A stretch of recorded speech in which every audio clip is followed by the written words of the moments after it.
A Prehistory of Legend. Next drank the other leaders, long-haired Iopus then, whom mighty Atlas taught, with golden lyre rings out. He sings of the journeying moon, the toiling sun, whence came the race of men and beasts, whence rain and fire. Of Arcturus he tells, and watery Hades. Of the twin bears, and why so fast the winter suns haste to the sea, or what holds back the lingering nights. Ver Enid 740 to 46. Since men have existed, some highly gifted masters and creators of language have given form.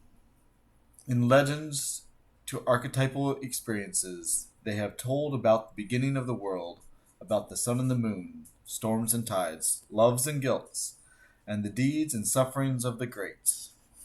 Always men have endured, in their images and cults, to respond to the powers which determine their existence. These primeval myths and customs have provided much which has passed into popular tales.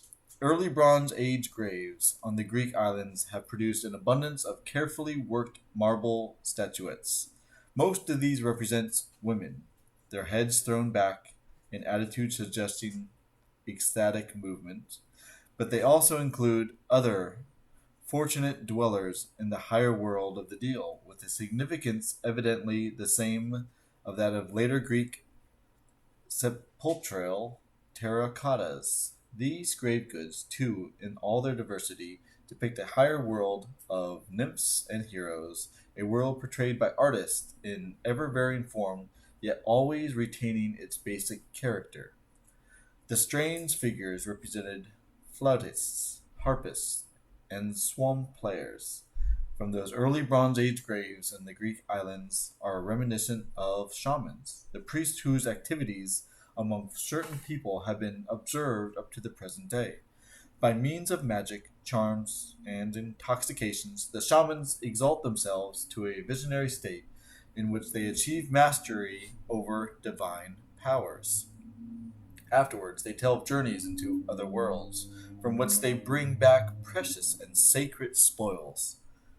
Thus, Jason brought back the golden fleece, and Orpheus went in search of Eurydice. Carl Mealy, who discovered these connections, has also shown that Orpheus of the Greek legends was originally one of those magician minstrels.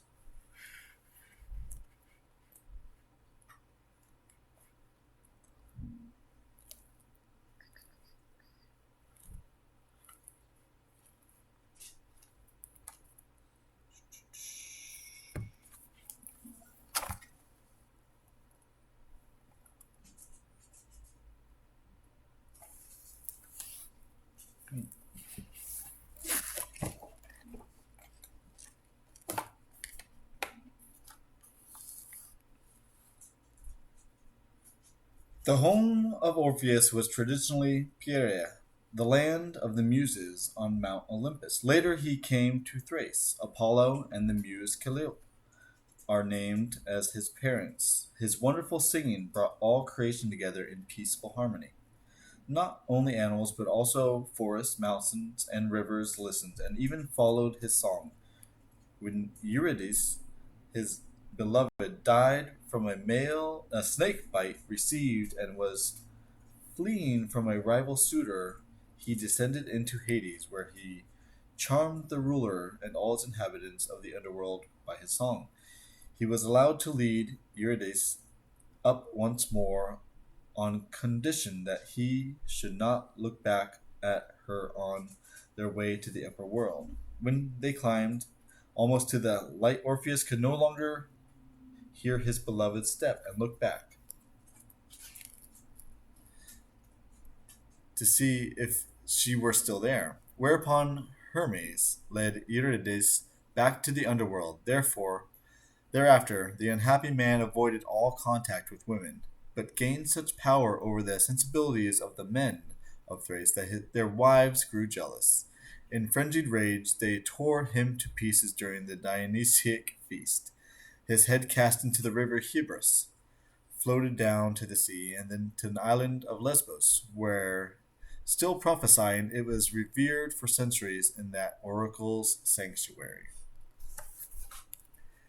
In such Greek legends, we have a formulation of the ideas foreshadowed in the lays of those early priests, ideas which were dawning and surging in some bold inaugurations in a variety of endless life itself.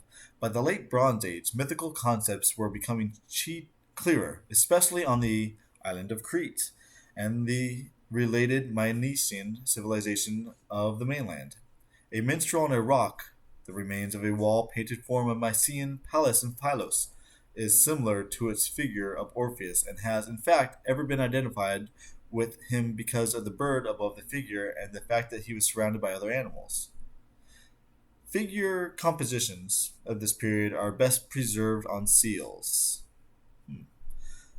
On one of these, we see nymphs who are bringing sacred lilies to a female figure sitting enthroned under a tree and holding up some poppy stalks. The solemnity of the scene is intensified by the cult symbol of the double axe, together with the sun and moon. The lion's head on the right seemed to indicate the ancient custom of interpretation by Miele, by which the life-containing parts, that is to say, the heads or antlers of the slain animals, are given back to the god, for it is not permissible to rob the lords of life of their rightful property.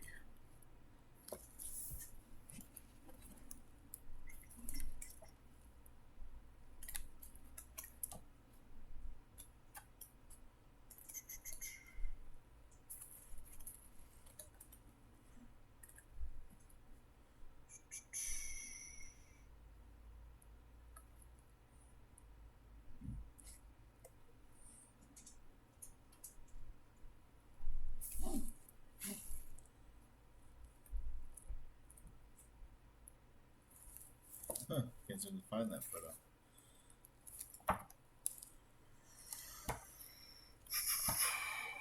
Here we go.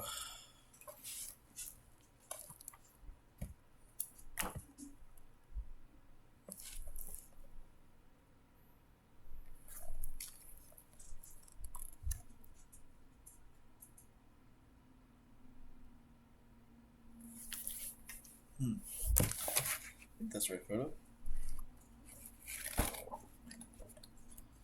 Lots of good photos.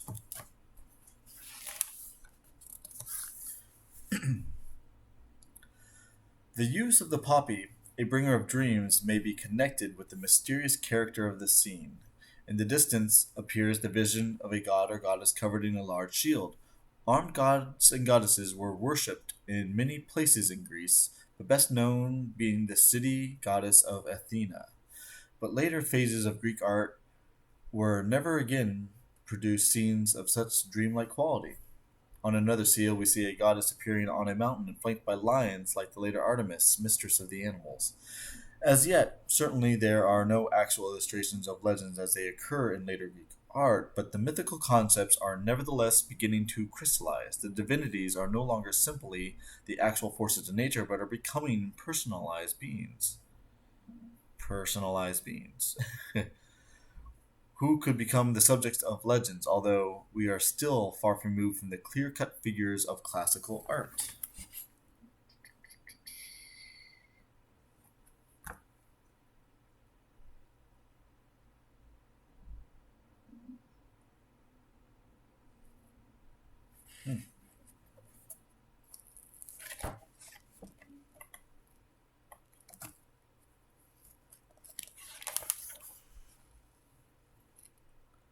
Figures of nymphs in attitude suggested ecstatic movement of the type found in the early Bronze Age graves on the Greek islands, occur as dedicatory offerings in the sanctuaries of Crete, many of them holding snakes in their upraised hands, as do the later Manads. In these figurines, a more definitive form is given to the company surrounding the gods. They have been called snake goddesses, but this is probably incorrect. These beings are not goddesses, but belong to the intermediary sphere between men and gods, and such could be represented at an earlier date than those the gods themselves. On the gold ring, the worshippers who were approaching the seated figures should be interpreted as nymphs rather than mortals.